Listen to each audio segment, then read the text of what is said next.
Going the distance with local sports.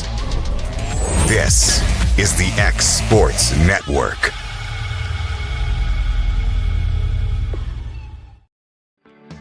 A moment in real estate with my dad, Jeff Hood. You know, I get asked a lot about what the market's going to do. How's the real estate market? I've been selling real estate for a long time. And nobody has a crystal ball. And you know what? When it's your time to buy or your time to sell, it really doesn't matter what the market's doing. It's your time, and you have to do something maybe. What makes a difference is the agents and the experience that go to work for you. We're Keller Williams Hood Company, located here in Lawrenceburg, Tennessee. We can help. Hood Company, powered by Keller Williams, the #1 name in real estate. Being raised in Tennessee, we believe in the importance of family and community. Creating a positive experience at our family-owned and operated business is one of the ways we share that belief. Being in an accident can be extremely stressful. When it came time for my repairs, Mashburn's made it easy. I am lucky to have a wonderful company in my community like Mashburn's Collision Center. It's reassuring to know that I'm in good hands because their work is second to none. We pride ourselves that the Mashburn name is one of the most trusted in Lawrence County since 1981. Mashburn's Collision Center. Let our family take care of yours. Shop McMaster's Home Gallery for furniture, appliances, and more. And shop quality, shop convenience, shop service, shop local. A family-owned business with a long history of serving the region. We're a one-stop home furnishings destination. We feature brands you know, competitively priced, backed by professional installation and service. You can trust that we'll take good care of you before and after the sale. For your home, shop smart. Shop McMaster's Home Gallery today. Going the distance with local sports. This is the X Sports Network.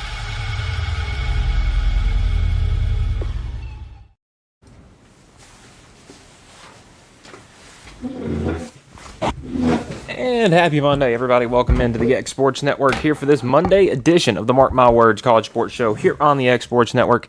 And again, we are going to start with some high school action because we have a lot to get into. We have District 9 boys and girls tournament results to break down. We have District 12 AAA boys and girls consolation and championship game. We know who's playing in those, so we'll jump right into it. First with the District 9 AA girls side. Game 1 on Thursday night, the number 4 seed Summertown Lady Eagles defeated number 1 Cascade Lady Champions 43-36. Had a big game from Ella Busby. The defense was outstanding, and Summertown's physicality really gave the Lady Champions some problems in the home team and the number 1 seed on the girls side. A well-respected and consensus top 5 or 6 team on the girls' side in AA went down in the first round. To follow that one up at 7:30, number 2 seed Loretta Lady Mustangs defeated the number 3 seed Community Lady Viqueens 41-26. Had a big game from Allie Augustine in that one, and then set up 2 rivalries in these consolation and championship games. You had the first consolation game at 3 o'clock on Saturday. You had number 3 Community take down number 1 Cascade 51-37. And then in the championship game, the number 2 Loretta Lady Mustangs took down the number 4 Summertown Lady Eagles 37-28. Do have some stats on that game, kept stats during that one. And yeah, I hate to say it, but this one really came down to making shots. You look in the first half, it was a close game at halftime. Summertown was in the lead, but you look at some things here. Shooting in the first half, the Lady Mustangs 30% from the field, 6 of 20. Summertown 6 of 21, so it was right there even. First half, Summertown had a bit of a rebounding edge, 17-11, but where the Lady Mustangs were missing out on rebounding, they were forcing on turnovers. Had a 13-8 turnover ratio lead in the first half. So the second half was going to be big, and that was a huge difference. Lady Mustangs, 8 of 15 from the field in the second half, good for 53%. Summertown, 4 for 23, only 17%. And total for the game, Lady Mustangs, 14 of 35 for 40%. Summertown, 10 of 44 for 27%. To let a team get 10 more shots than you and you still are able to control things, I think that speaks volumes for the Lady Mustangs.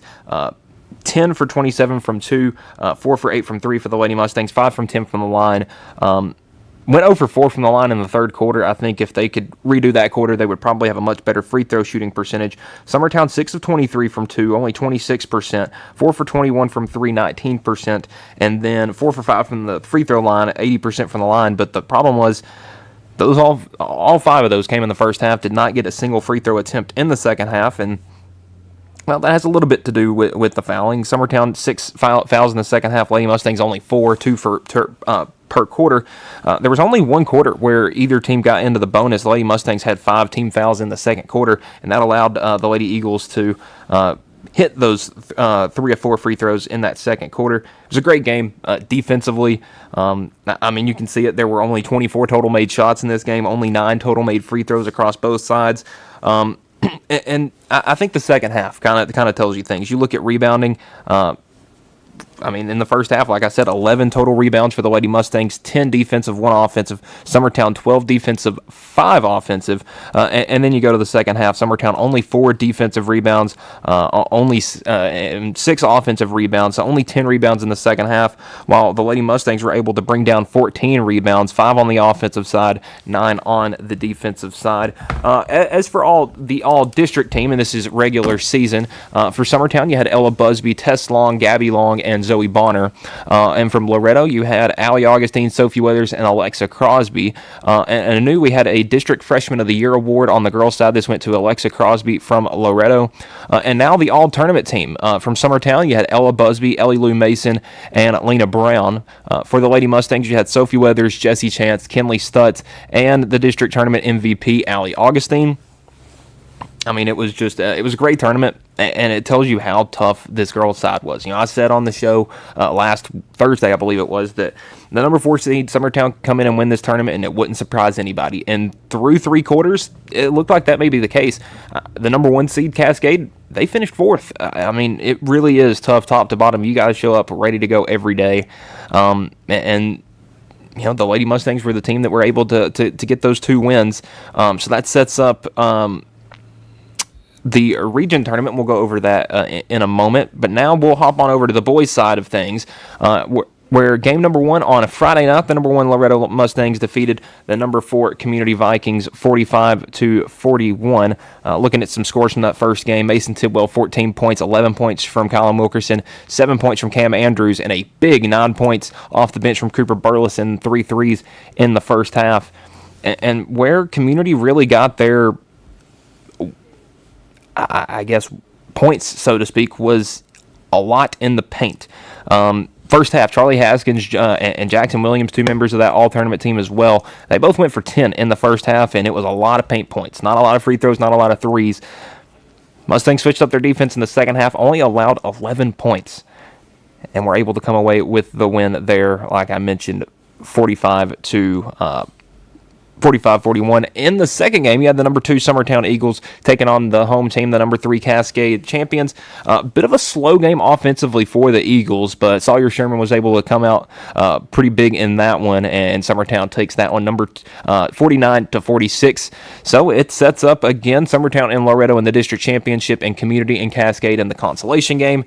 And I'll tell you, despite being the 4 seed, the Vikings came to play this week. I mean, they took Loretto to the wire, and then in the consolation game, well, they showed the home team what was up, taking down number 3 Cascade 60-38. Charlie Haskins had 28 points. He was outstanding in that one, and then that set up our championship game. The number 2 Summertown Eagles defeated the number 1 Loretto Mustangs 52-48 in overtime. An outstanding game. I mean, it was truly a great one. You can go back and watch it. I would recommend, honestly. It was a great game. Colin Wilkerson, 20 points. Mason Tidwell, 20 points for the Mustangs. But the problem was you only scored 48 points in that game. Well, 40 of it came from 2 guys, only 8 from the rest of the team. For Summertown, 21 points for Leighton Sherman, 15 in the first half. Andrew Mabry, 7 points, all in the third quarter. Ryder Blackwood had a 10-point second half, and Sawyer Sherman finished with 9, Graham Howell with 4. You look at things for Summertown, and it was really just one determining factor in this game, and it was the guys around your leading scorers. And Summertown, you know, the Shermans combined for 30. The rest of the team, 22 points. Again, you know, Cowan and Mason for the Mustangs combined for 40 points, but the rest of the team only scored 8. And there at the end of the game, Summertown double-teamed Mason, and this is in overtime, after Mason Tidwell hit an outstanding.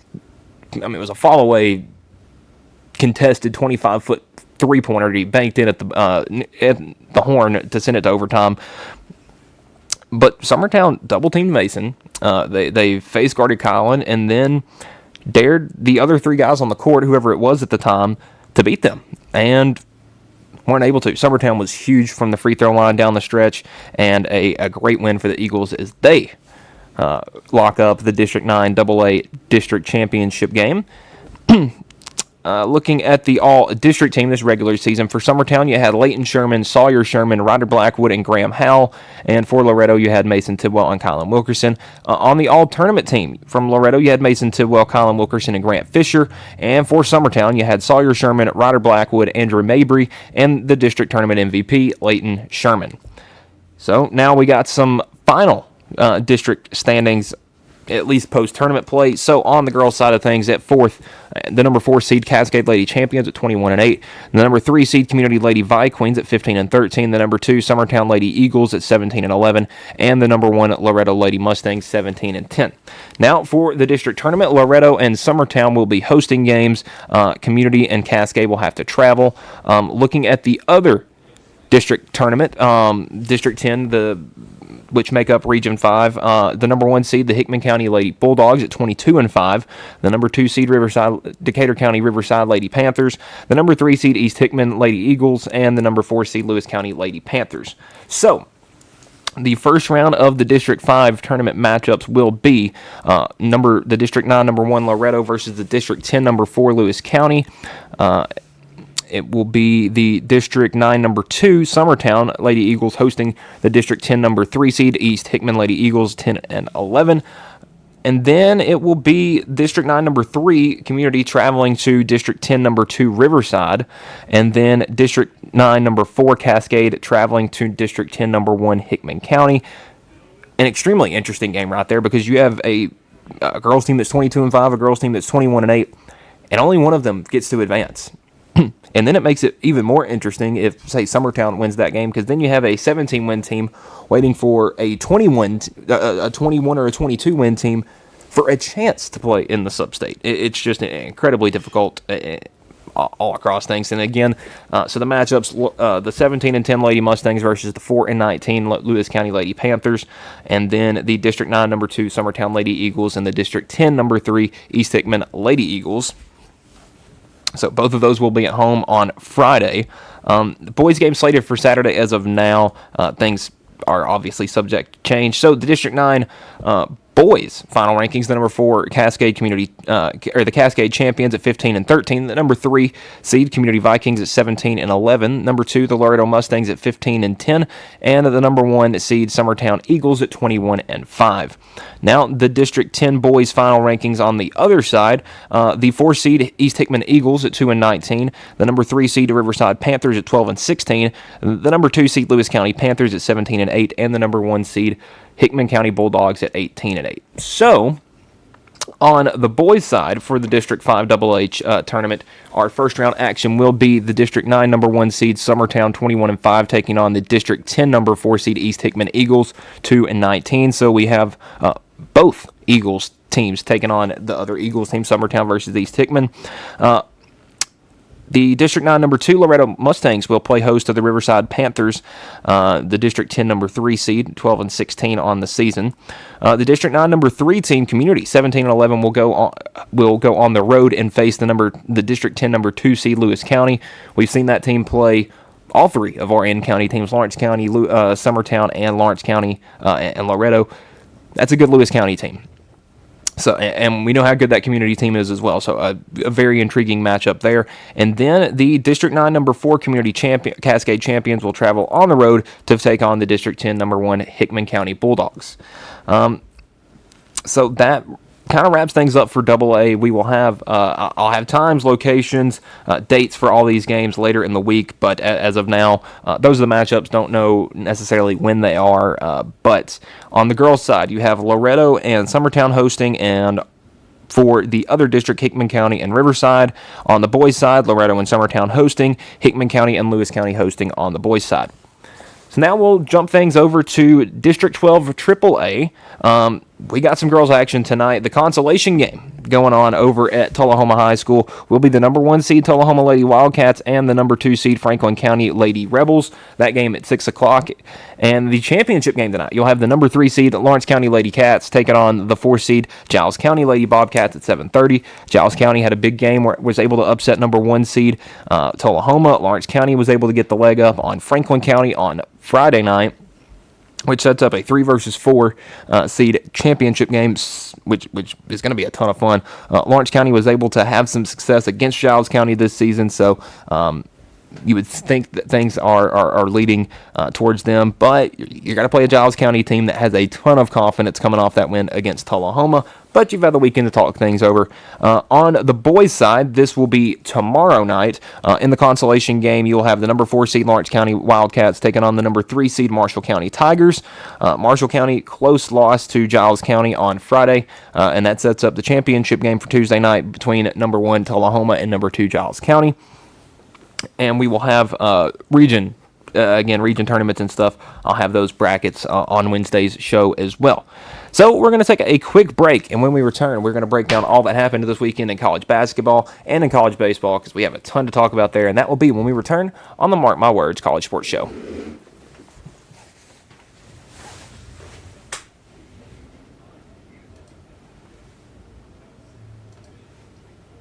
Got primary care? Find your way to better health with primary care by One Stop Medical. With decades of combined experience, you'll find a one-on-one relationship just like the old days, but with the convenience and technology of today. When One Stop Medical does primary care, it's the best. Call today for an appointment and find your way to healthy living. Serving Lawrenceburg, Pulaski, and Hohenwald. Phone 931-244-8220. Primary care by One Stop Medical at its best. From our humble beginnings to today, Parks Lumber Company has continuously served Lawrence and surrounding counties for over a century. Although we started as a small lumber yard in 1896, we have grown to include everything you need to make your dream project come to life. No matter your building needs, our experienced staff will be with you every step of the way to ensure you receive the highest customer service and attention to detail you deserve. Visit us at 106 2nd Street or on Facebook. We guarantee you will see working with PLC is as easy as 1, 2, 3. There are now more ways to save at Quick Mart. Become a Quick Club member and easily earn rewards on qualifying purchases at Quick Mart convenience stores using the Quick Club app, available in the Apple App Store and Google Play. To save on fuel for work, use the Fuel Rewards Pro app to earn 5 cents a gallon on work fill-ups and redeem the savings for yourself. To get started, visit fuelrewards.com/pro or download the app in the Apple App Store and Google Play. Going the distance with local sports. This is the X Sports Network.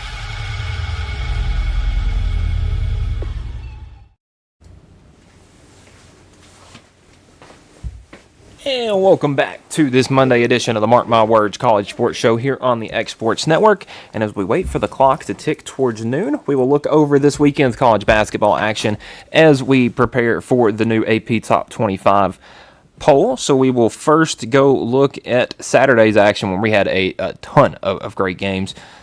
You had realistically a Final Four preview with 1 versus 3 and 2 versus 4. So we will jump right into that. We'll start first Friday on Friday night, where the number 18 St. Louis Billikens took down unranked VCU 88-75. And listen, VCU 12-3, one of the best teams in the A10. That is a good win for St. Louis. A very even attack. Robbie Avila, Amari Cautry both went for 13 points. Quentin Jones 11, and then 13 off the bench from Ishan Sharma, and 16 from Kellen Thames. Purdue was able to get a nearly 30-point win against in-state rival Indiana on Friday night, 93-64. It seems like everyone other than Lamar Wilkinson has pretty much given up on the season for Indiana, and it's really unfortunate that Wilkinson is stuck on a middle-of-the-road Big Ten team, because, I mean, it's a top 15 scorer in the country, and if you put him anywhere else, I mean, I'm talking Big 10, Big 12, SEC, ACC, doesn't matter. he's going to be playing for a tournament team because, I mean, that kid's ability to score is just unmatched. Now, is he a bit of a thorn in the side of the team? I wouldn't say so. And everyone for Purdue had a pretty great game. Trey Kaufman ran 20.6 boards, 5 assists. Oscar Clough, only 6 points, 8 boards. Didn't play too much. Braden Smith, 15 points, 8 assists, only 1 turnover. And then Fletcher Lawyer, 18 points, 5 for 5 from the field, 4 for 4 from 3, and 4 for 4 from the line. Omar Mayer with 18 off the bench. Good win for the Boilermakers. And we had another ranked team, Miami of Ohio. And they would like to just be called Miami. So we're going to call them Miami. 27-0. Took down Bowling Green on Friday night, 91-77. And it's pretty much the usual suspects. Elmer, Skajak, Suter. Suter had a bit of a slow game. Woolfolk had a good game. But really some good contributors off the bench. Trey Perry, Brent Bayers, and Justin Kirby, all with at least 6 points off the bench. That is a team that can make a run in March. Now we'll hop things on over to Saturday morning in the ACC. Not a ton of big-time games, but we did have some good matchups. Virginia Tech over Wake Forest, 82-63. Florida State upsets Clemson, 70-65, as the Tigers have now lost 2 straight. North Carolina got Henry Vessar back, and he was huge in that win over Syracuse, 77-64. Virginia over Miami, 86-83. What a great game. And Miami's the real deal. Virginia might be a serious contender to be a 2 or 3 seed. I mean, you look at what they got from the 8 guys they put on the court Saturday. DeRitter goes for 14 points. Grunlow, 12 points, 4 boards. Sam Lewis with 15 points. Damon Hall only had 2 points, but he was in foul trouble. Malik Thomas, 10 points off the bench. Chance Mallory with 12 points, 6 boards, 6 assists. And then Jakari White with 17 points off the bench. That's a ball team. Now, it's not like the Hurricanes didn't do anything to stop them themselves. Malik Rayno goes for 16. Shelton Henderson with 18. 8 and 9 from Ernest Uday. Dante Allen had a bit of a slow game. Trey Donaldson with 18.7 assists, only 1 turnover, but just came up a little bit short. UVA was just a couple shots better in that second half. Miami had a lead built up at halftime, and by a lead built up, it was 5 points, but still had a lead at the half and let that one slip away. You have Pitt over Notre Dame, 73-68. Louisville over Georgia Tech, 87-70. A very spread out performance from the Louisville Cardinals. 15 points from Conwell, 19 from Michael Brown, 14 from McNeely, 17 from Javon Hadley. Good to see those 4 scoring like that, because when those 4 are playing like that and scoring at that ability, Louisville is the second best team in the ACC behind Duke. I was kind of teetering with North Carolina and Virginia. I really think that there aren't Louisville can put up gaudy amount of points. I mean, we've seen it this year. I mean, quite literally a couple weeks ago, back on February 9th, you had them. They scored 118 points against NC State, and you had Michael Brown and Ryan Conwell combined for 76 points. So this team can score and score in bunches, and when they're all playing together like that, very dangerous team. SMU 94-70 win over Boston College, and then Cal gets a nice win, 72-66 over Stanford. And Corey's kind of slowed down. He's still 7th in the country in scoring. Did have a 40-point performance 2 Saturdays ago, but only 17 points on 6 of 14 shooting was not enough to help his team. And listen, the problem was not Stanford starters. Stanford starters scored 62 points. Stanford's bench, they really only played 1 guy, and he only had 4 points. Now, Cal kind of does have the same problem. They only scored 4 points off their bench. They were just lucky that Day-Day Ames and Chris Bell and John Camden were able to score, because Justin Pippen did not have a great shooting day. But a good win for the Bears as they're looking approaching win number 20. And now the big one in the ACC, the Edward Jones Capital Showcase going on at Capital One Arena in Washington, D.C. You had the number 1 team in the country, the Michigan Wolverines. You had the number 3 team in the country, the Duke Blue Devils. I'm sure those numbers will probably flip flop. And if you've seen the top 25 already, they may have already. So you had a great game from Yaxel Lindeborg, 21.7 boards for him, 13 points and 6 boards for Morez Johnson, and 10 points, 4 rebounds, 2 blocks from Ade Mara. It was the guards. Michigan has one of the best front courts in the country. Duke has one of the best defensive guard fronts in the country. Elliot Cadeau, 8 points, 6 assists, but Burnett, nothing. LJ Kaysen, only 7 points. Really, nobody was able to get much going. Trey McKinney, 2 points, 1 to 6 shooting. And now Cam Boozer went for 18, 10, and 7, and he is going to get a lot of the flowers, and he deserves it because he was awesome. But some guys that aren't going to get the praise that they deserve are Isaiah Evans and Caleb Foster. They combined for 26. They had 14 and 12 respectively. And you can even throw Malik Brown in there, Caden Boozer as well. He had he didn't score, but holding Michigan's guards, I mean, the 4 I named right there combined for 17 points. 17 points. That's 4 points in that. 4.2 points in average. That's not going to. Those are not guards for the number 1 team in the country. I would say Duke might. And if Isaiah Evans has a better shooting night, it's even worse for Michigan. Now on over to the Big Ten, where we had some great matchups as well on Saturday.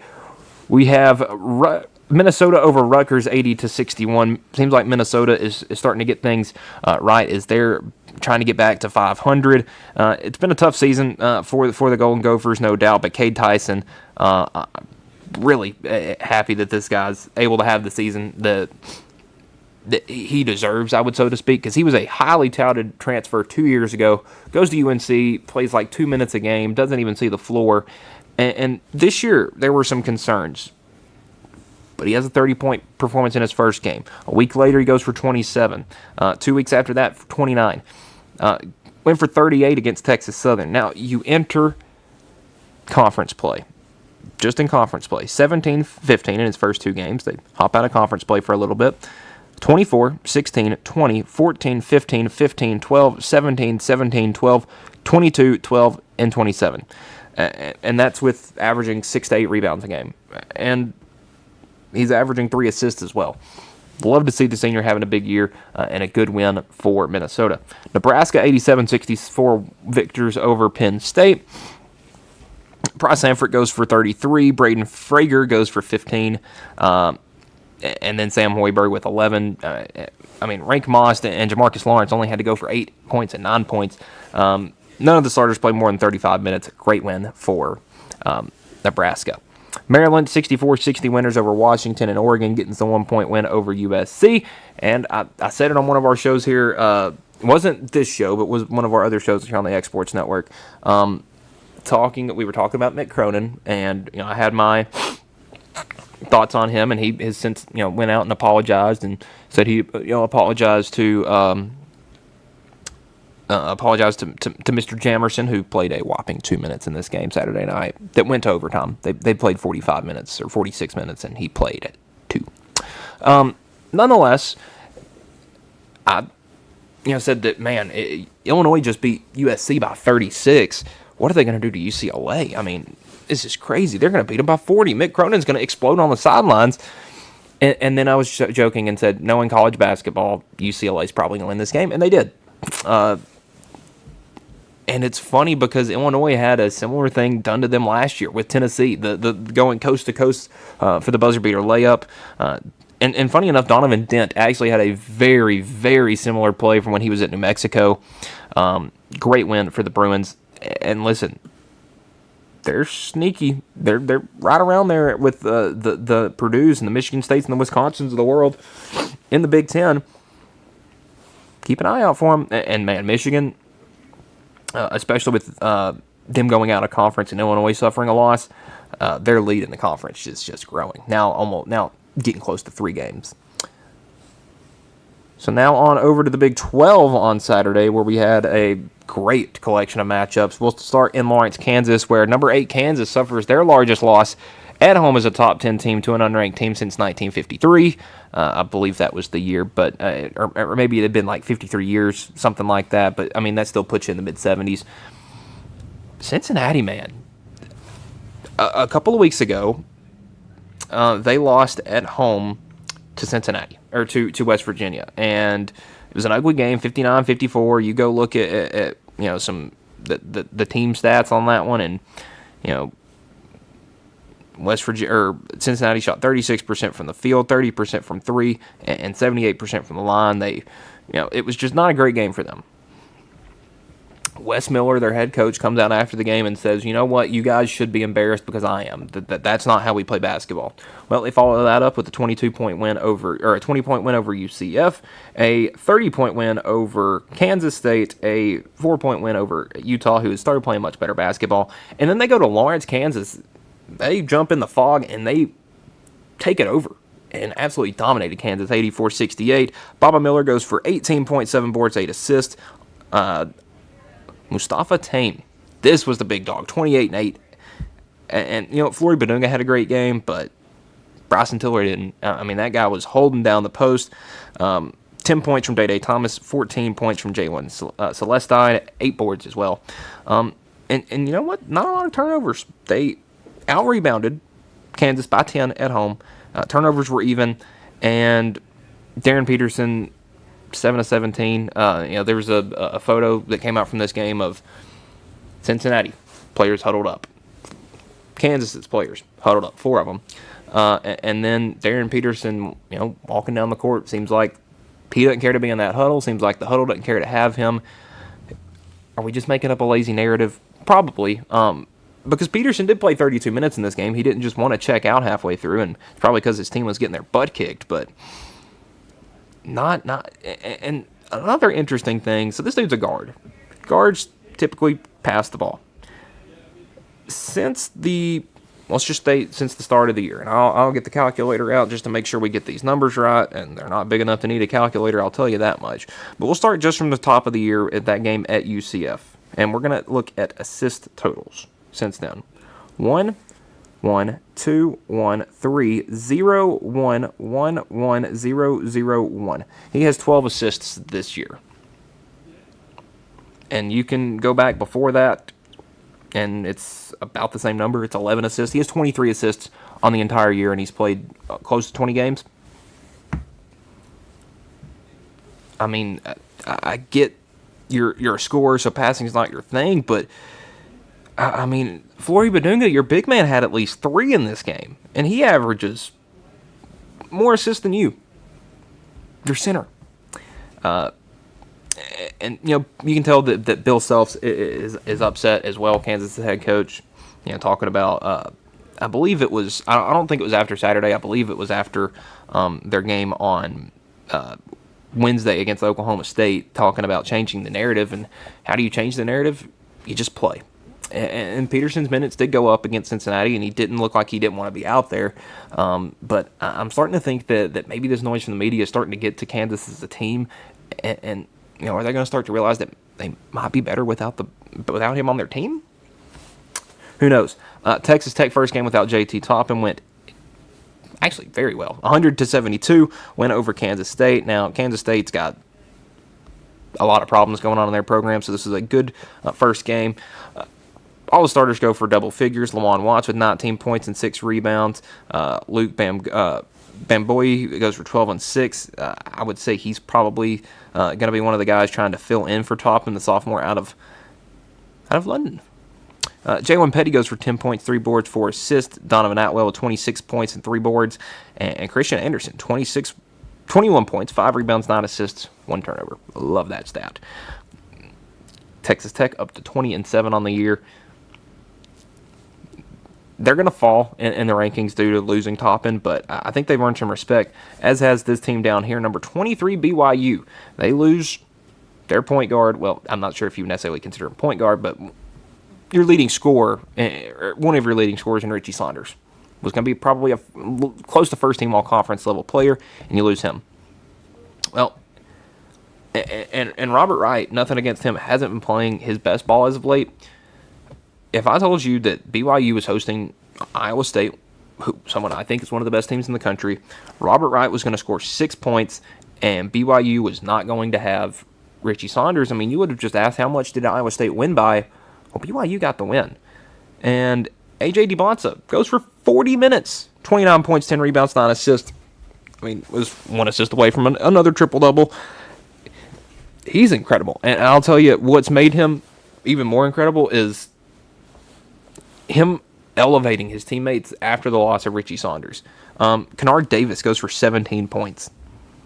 Kennard Davis has scored in double figures 4 times this season. Now, he did get this 5 times this season. Now, he did get to 17 points at one point this season against Eastern Washington.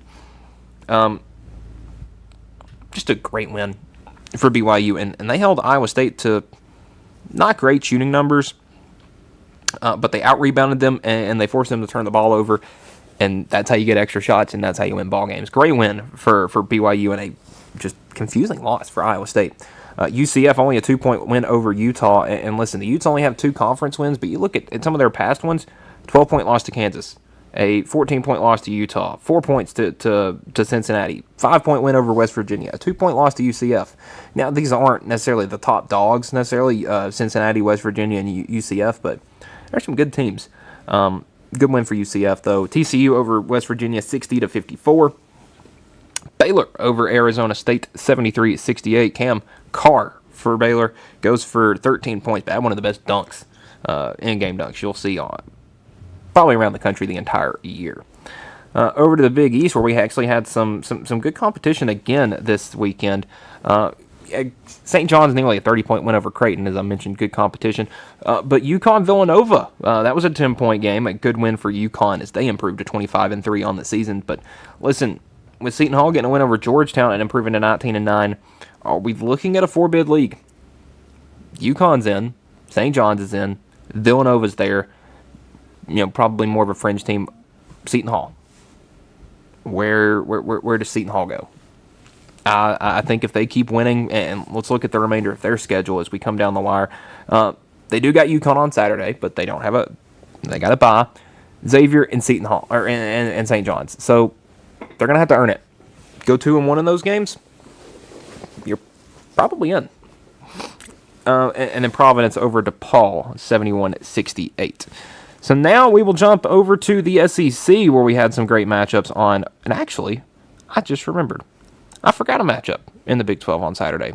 The one that was 2 versus 4. So let's talk about Arizona and Houston. Arizona 25-2, Houston 23-4 following this one. Arizona 73, Houston 66. Arizona got out to a good lead in the first half and just kept it on in the second half without Koa Pete.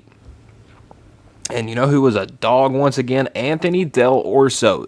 Kids come off the bench the last 2 games. Oh, he's come off the bench all season, but the last 2 games, 22 points each. Kurchenkov goes for 16 and 9. Braden Burries did not shoot well.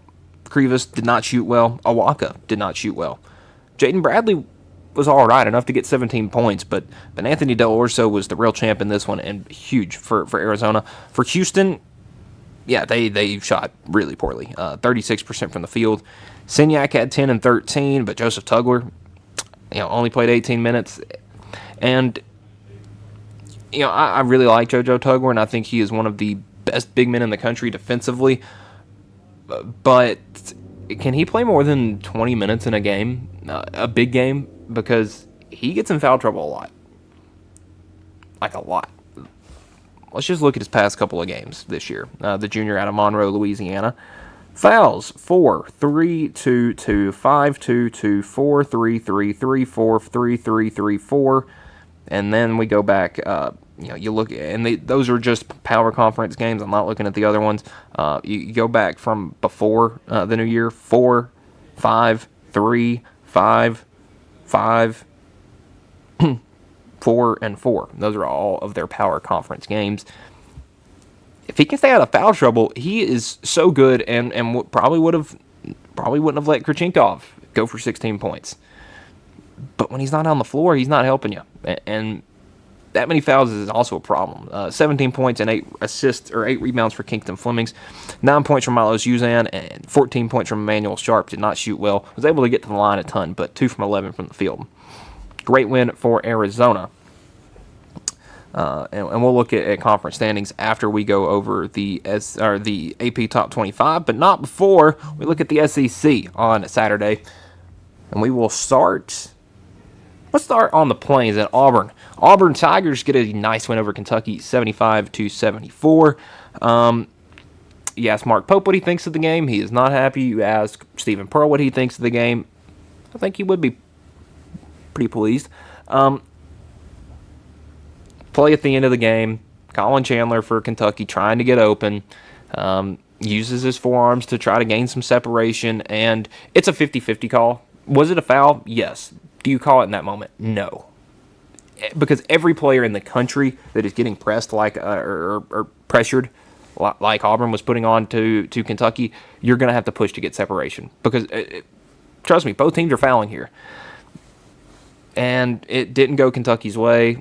Their coaches were unhappy. I'd like to see, actually, if Mark Pope did get fined. Because he was trying to say, if Mitch fines me for this, blah, blah, blah. He was very upset. The quote is, Mitch, if those MFers try to fine me, screw them. I did not say a word about how they cheated us. And this was as he was leaving the post-game podium. But definitely said it loud enough so the reporters could hear him. But he also did have to say, we don't make excuses. We don't do that. Regardless of how disgraceful things are, we don't give away our power. Regardless of how embarrassing, personal, awful, unacceptable. Maybe the Auburn thing kind of rubbed off on him. Being down there and complaining about a loss that they think got stolen from them when they had 40 minutes on the field to do it themselves, on the playing field, so to speak. Otega Owe goes for 29 points, Colin Chandler with 10, Denzel Aberdeen with 15, and the rest of the team, 20. 20 points from the other 6 guys. 20 from 6 guys. It's not going to win you games. For Auburn, Keyshawn Murphy was huge, 25 and 10 for him. And props to Kentucky, didn't let any of the Auburn guards do anything. Todd Pettiford, 9, Kevin Overton, 10, Keyshawn Hall, 10, Elijah Freeman, only 11 off the bench. Did a relatively good job. Auburn's always going to get to the free throw line a little bit more, and when the shooting numbers are going to be as close as they are in a matchup like this, it's going to be who gets to the free throw line more, and unfortunately, just Auburn's play style, they're going to get to the free throw line a little bit more, and a whistle kind of was the difference in this one. The Aggies get back on the right side of things, taking down Oklahoma at home, on the road, 75-71. Looking at the box score on this one, Rayshawn Agee, Grandpa, as they call him, 18 and 7. Rylan Griffin, a great game, 14 points, 5 rebounds for him. But it's really just kind of a collection of scores. Marcus Hill with 8, Dominguez and Jakari Lane each with 5, 9 points from Zach Clements, 6 from Pop Isaacs. It's a team effort. They play 11 guys a game. For Oklahoma, though, Nigel Pack, a rough shooting night after a really good one in Knoxville the week earlier. Dayton Forsyth with 14 points off the bench, but not a lot of scoring from this Oklahoma offense. Alabama heads down to the Bayou and takes down the fighting LSU Tigers 90-83. Not any big scores, but this is probably the best team game for Alabama all year.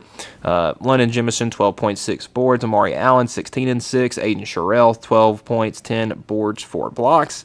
8 points from LeBaron Philon, 5 assists. Not a great shooting night for him, but Aiden Holloway had 17. You got 14 from Latrell Reitzel off the bench. Not a whole lot of minutes from Tyler Bowen as he's trying to work back from an injury, but Aiden Sherrill is filled in gracefully. Markel Sutton, 21 points. Pablo Tamba goes for 10 and 12. Mike Mwoku goes for 5 and 11 for LSU. Those rebound numbers are cool when you got some guys that can score. Max McKinnon only goes for 8, 3 for 16 for shooting. If he has a night like he has earlier in the week, LSU wins this one. But a great win for Alabama. Now Arkansas gets a big win against Missouri at home, 94-86. For Arkansas, look at 20 points from Darius Acuff, 21 from Billy Richmond, and 12 from Trevin Brazil. Malik Thomas with 14, and Malik Ewan. Boy, I think he was a little upset about that missed dunk at Tuscaloosa as he goes for 16 in this one after not scoring a single point in that game on Wednesday. For the Tigers, 26 points and 8 assists from Mark Mitchell, 22 points for Trent Pierce. I mean, Missouri's good, and they're going to be able to put up some points. It's just going to be determining on rebounds because they got out rebounded pretty good by Arkansas, and turned over the ball a lot. Those are two things that their next opponent does really well. Georgia takes down Texas 91-80. Longhorns were on a big win streak, but they ran into Georgia, and you look at the points for Texas: 21 from Dalen Swain, 17 from Jordan Pope, 22 from Volkatitis. You only got 4 from Tremont Mark. Kendall Weaver had a nice game off the bench, but just allowed way too many points in this one. You can't give up 91. Doesn't matter if you're home, away, indifferent. I would pull up some stats on this game, but it seems that that ESPN does not want to be cooperative at the moment. We will hop right back into that one. So yes, where were we? Texas, Georgia. Looking at the numbers for Georgia in this game, it was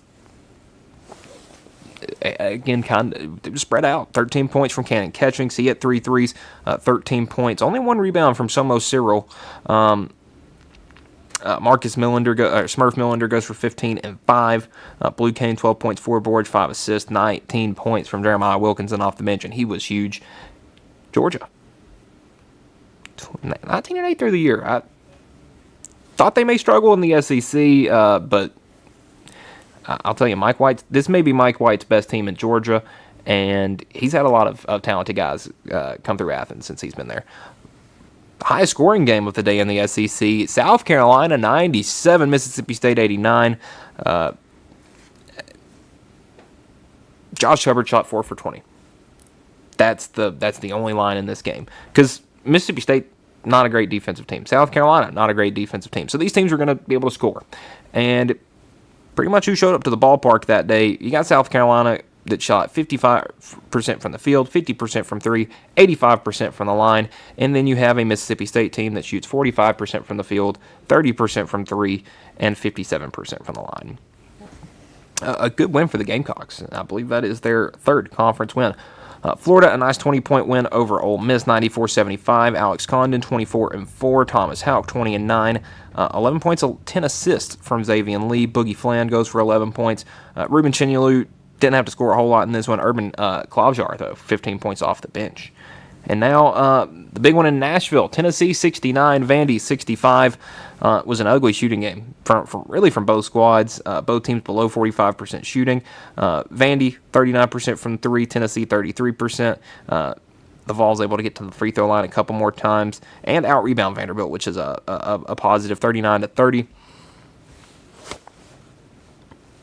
It was an even effort. Tennessee, the entire starting lineup goes for at least 7.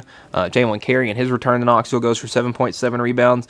Felix Okpara, 8 and 4. Nate Ament goes for 13 and 9 after a tough shooting game. Only 3 for 13.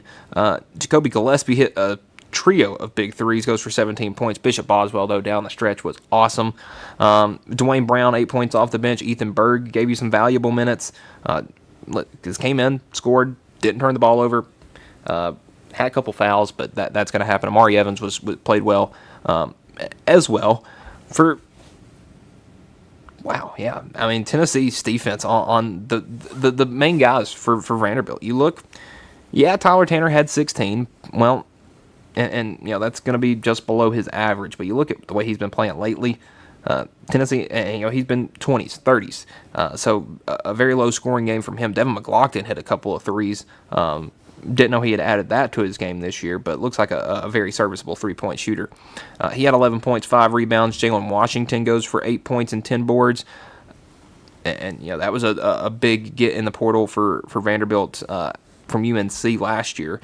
Tyler Nickel only hits 1 3. I think that was a pretty big part. And Duke Miles, not the greatest shooting percentage from him as well. 12 points, 4 boards, 6 rebounds. So now we will take a look at the new AP Top 25. Kind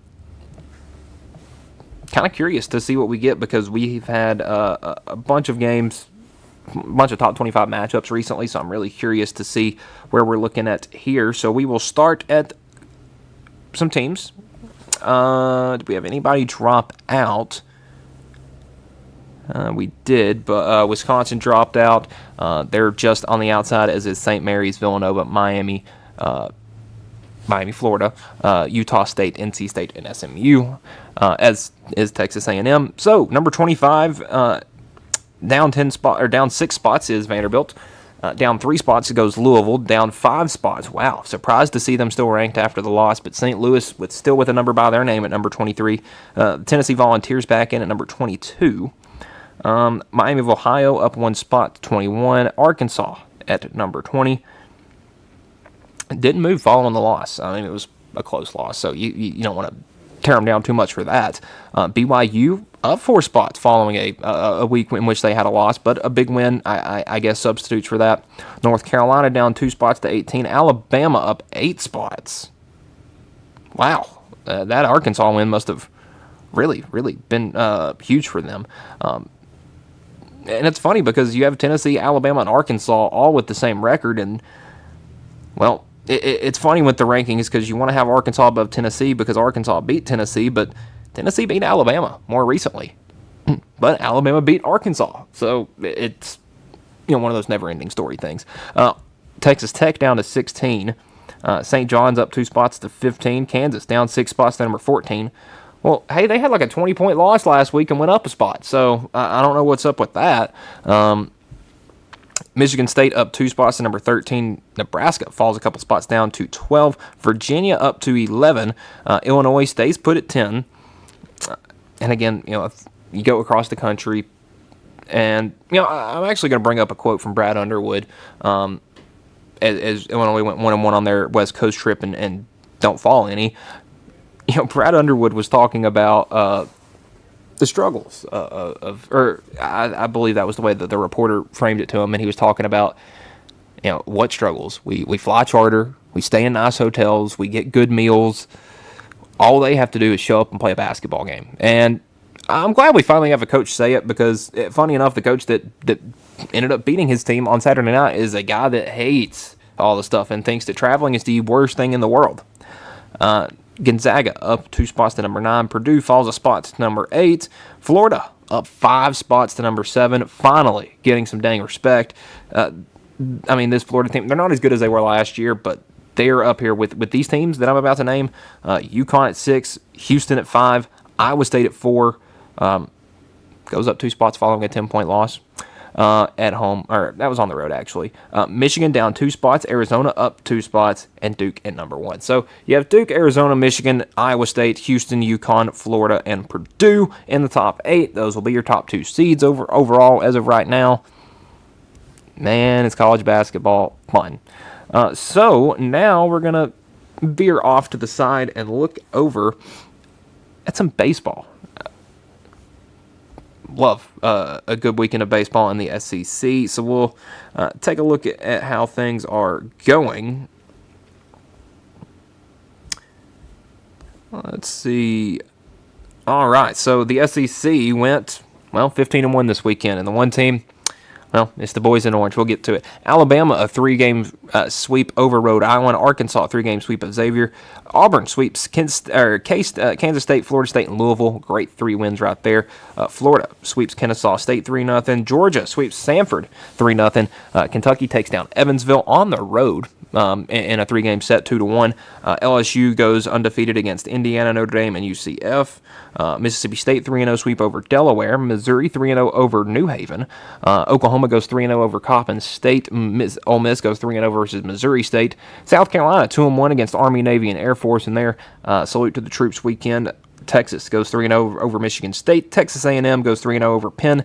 Vandy 3-0 over Marist. And Tennessee loses 2-1 in the series to Kent State. So let's talk about it. Night 1 was a close one. Tennessee had to hit a walk-off from Tyler Myatt, and that's when things started getting a little worrisome. Now, I would say that maybe the mood in Knoxville is a little low. Obviously we saw the WBR and Knoxville lose Wes Rucker over the week last Thursday. Terrible tragedy. Wes wasn't somebody that would probably be able to pick me out of a crowd, but somebody that I well respected as a journalist. And I mean, it was a tough loss. You saw the whole Knoxville community just kind of, and even nationally, just kind of, mourning this loss, so to speak. And so I'm not exactly sure who ended up setting it up. I think it was maybe Wes's sister, but Wes had a stroke several years ago and wasn't able to get a life insurance policy. So a GoFundMe page was put out to donate to his family. Over $700,000 since Thursday. Is amazing, and there's a bunch of well-respected people among the top donors. Shannon Terry, the founder and CEO of On3, Kirk Herbstreit, he gave $10,000. That's the top donation. Many anonymous donations, but Kirk Herbstreit, $5,000. Scott Van Pelt, $5,000. Rocky Top Insider, $5,000. Alumni Hall, $2,000. Matt Jones from Kentucky, he gave $2,000. Bert Bertelkamp, the former color analyst for the Vols, he gave $1,500. And I think that just shows. And you see the Scott Van Pelt and the Kirk Herbstreit, and that shows how national Wes's writing was. And he was a straight up journalist. I mean, and we got to see him appreciated on the Ron Slay ride on SEC Now on the SEC Network this weekend, and Tennessee able to get that win win at Nashville against Vanderbilt. And even you could say the one Friday night was a win for Wes. But getting back to baseball though, Saturday and Sunday did not go anywhere near the way the Vols wanted it to go. Pull up some stats in that one. Wasn't able to watch Saturday's game, but was able to get most of Friday and Sunday's games in. Going to Friday, Tennessee wins 4-3. Again, you have the walk-off home run from Tyler Myatt. But you look, let's go down the lineup. Henry Ford, 0 for. Reach base 1. Well, I'll just go how many times they reach base. Henry Ford, 1. 1 for 3. Blaine Brown, 1 for 3. Levi Clark, 1 for 3. Reese Chapman, 2 for 4. Stone Lawless, 1 for 4. Manny Marin, 1 for 3. But the team, 7 hits, 6 base on balls, and you score 4 runs. That's a lot of guys. That's 8 guys left on base. Coffee for Kent State went 4 innings, 2 hits, 4 walks, 4 strikeouts. It was Jordan Kalenda that was tagged with 3 of the 4 runs, and then obviously Caden Leonard at the end. Tegan Coons was great for Tennessee. 5 2/3, 1 hit, 1 run, 3 walks, 4 strikeouts, 3 hit by pitch. If you limit the free passes, I think he did fine. But that's 3 walks, 3 hit by pitch. You let 6 guys get on base that didn't do anything to earn it necessarily. Braden Krenzel goes 2 innings, 1 hit, 1 run. Mark Hindy and Bo Rudy were trying to get through an inning. Brady Frederick able to close things down and pick up his first win of the year. But an ugly one on Friday night, and Saturday it didn't get much better as Kent State took that one 2-1. And it was just a 2-run fifth after Tennessee quite literally scored a run on the first pitch of the game. Henry Ford went yard, and, well, they didn't do anything else. Tennessee only 5 hits on the day, only a 1 walk. It's just not great. You had several errors in this one, I believe. 3 errors for Tennessee, and not good. The concerns last year were the walks and and errors was a big thing, and holding guys on. And it seems that all of those things that were problems last year are problems this year and amplified. Now, Landon Mack was awesome. Went 6 2/3, 4 hits, 2 runs, only 1 of them earned, 3 walks, 11 strikeouts. Brandon Arvidsson comes in, pitches 2 1/3. He gets 5 strikeouts. So you get 16 strikeouts. You only give up 3 walks. You don't hit anybody. You just kind of let it get away from you there. And the offense was abysmal. I mean, after the first batter of the game, you didn't score another run. You only had 4 hits. It was bad. Just all around bad weekend. Then you go to Sunday, and it just goes from bad to worse. Kent State 9, Tennessee 5. Kent State scores in the first. Tennessee evens it up in the second and then takes the lead in the third. Well, Kent State 2-run fourth. Okay, well, 3-run fifth. Well, Tennessee gets 3 runs back and cuts it to 1. And then zeros across the board until the top of the 8th inning, where Kent State puts on 3 more. Evan Blanco went all right. 3 hits, 3 runs, only 2 earned, 4 walks, and 8 strikeouts. And listen, another thing, you look at this: 15 strikeouts to 7 walks. And you go to Kent State, 6 strikeouts, 2 walks. They were not giving up a bunch of easy free bases.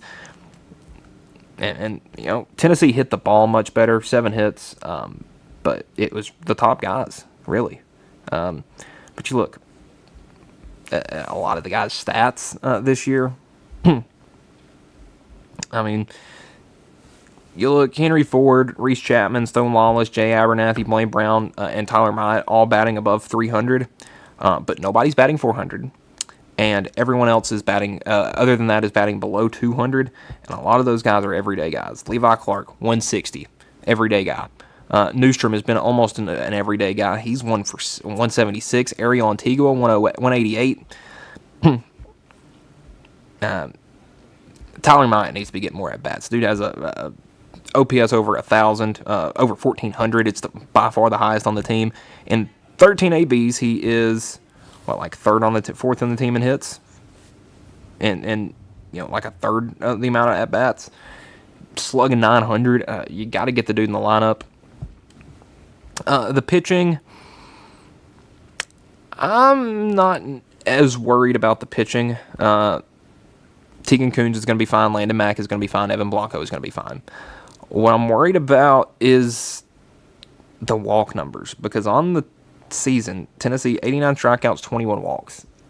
I don't want to walk every 5th guy, because especially if they get a hit, start getting hits. You know, Tennessee 36 hits given up through 7 games. It's about 5 hits a game. You give up 3 walks and 5 hits in a game, you're gonna lose. A lot of times you're gonna lose that game. So and especially when you got a bunch of your guys in your everyday lineup batting below 200, I'm not going scorched to earth. It's one weekend. You lose the series, boo-hoo. You got Bellarmine on Tuesday, and then you got the number 1 team in the country on Wednesday. So we'll look at the new on 3 top 25 in baseball, and well, Ole Miss in at number 25, West Virginia at 24, A&M in at 23, Kentucky up to 22, Florida State falls to 21, Tennessee down at 20, Oregon State 19, TCU 18 after a tough weekend at UCLA. And you know, if that's a foreshadowing for anything for Tennessee, you better get the arms ready, because UCLA is the real deal. Miami at 17, Wake at 16, Clemson at 15, NC State 14, Oklahoma 13, Southern Miss at 12, Georgia 11, Florida 10, Coastal falls to 9, North Carolina at 8, Auburn at 7, Arkansas at 6, Georgia Tech 5, Mississippi State 4, Texas 3, LSU 2, and UCLA 1. Any big narratives in this? A lot of SEC and a lot of ACC. From the SEC, LSU, Texas, Mississippi State, Arkansas, Auburn, Florida, Georgia, Oklahoma, Tennessee, Kentucky, Texas A&M, Ole Miss. 12 of the top 25. That's 12 of your 16 teams ranked.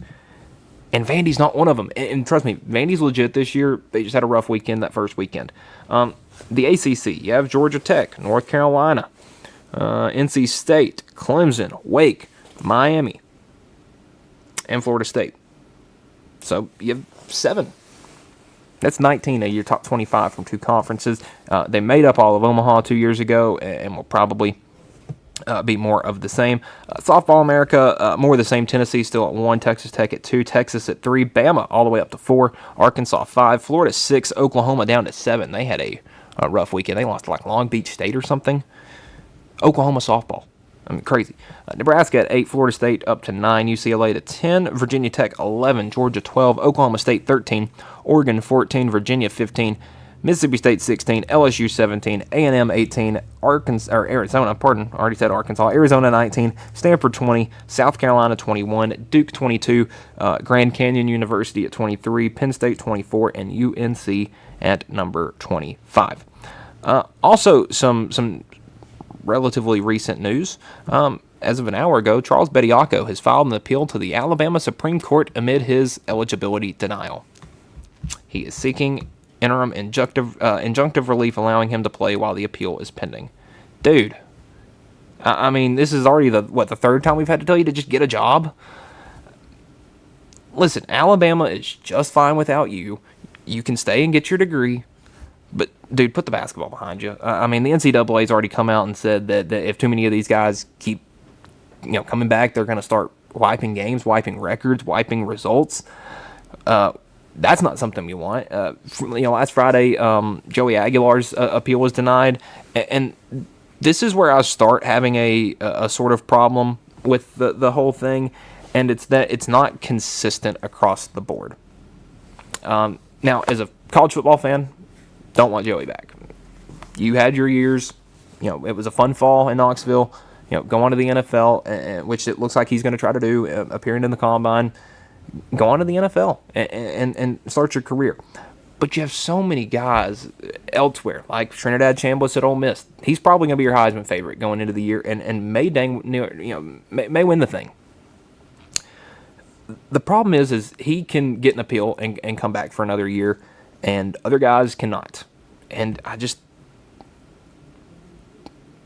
it's a bit. I think it kind of jades things. Why does one team get them and another team doesn't? It just doesn't make a whole lot of sense to me. And especially when Chambliss is. I mean, they had a whole court hearing and this, that, and the other. He was rewarded a medical red shirt by the state of the Mississippi, or I'm not sure exactly how all it went, but he has tonsils taken out. Dude, I had that done in kindergarten and was back 2 days later. I mean, it's not like a full year of football. You just weren't the starter that year. You're going to see college guys still trying to do this. You're going to have basketball, football, hopefully not baseball anytime soon. Feels like that's almost the last pure college sport we have at this point. But, I mean, what are we doing? It's really all I can say. Let's look at tonight in college basketball, because we do have some sort of big games. We got North Carolina at home against Louisville. This game at 6 o'clock on ESPN, and then the nightcap on ESPN's Big Monday. Houston at Kansas. Houston coming off a rough home loss against Arizona. Kansas coming off a home loss to Cincinnati. Kansas never lost at home on Big Monday. I think they're like 40-0 going back to the early 2000s. Houston, though, tough team to beat. I'm going to go with Houston. I'm going to go with Kansas over Houston because Kansas doesn't lose at home. I'm going to go Louisville, though. I think they're going to be able to get just enough on the board to take down North Carolina. Looking at Tuesday, we got Duke and Notre Dame, Tennessee, Missouri. That should be a good one. And it's at Missouri at 8 on the SEC Network, so it should be a fun one there. St. Louis at Dayton, Cincinnati at Texas Tech, NC State at Virginia, Miami at Eastern Michigan, Minnesota at Michigan, Arizona at Baylor, Iowa State at Utah, and then UCF at BYU. Should be some good matchups early in this week. When we return on Wednesday, we are going to look at college basketball action from Monday, Tuesday, preview Wednesday, Thursday. We'll look at the midweek college baseball action if there's anything fun that's happened there. On the local sports side of things, we are going to break down the Region 5 AA region tournament. We will have times, locations, everything for that, and maybe some players to watch. On staying on local sports with District 12 AAA, we will have champions. We will have 1 through 4, and we'll preview that region tournament as well.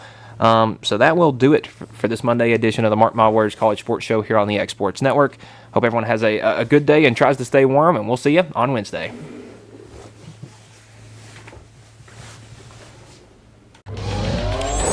Going the distance with local sports. This is the X Sports Network.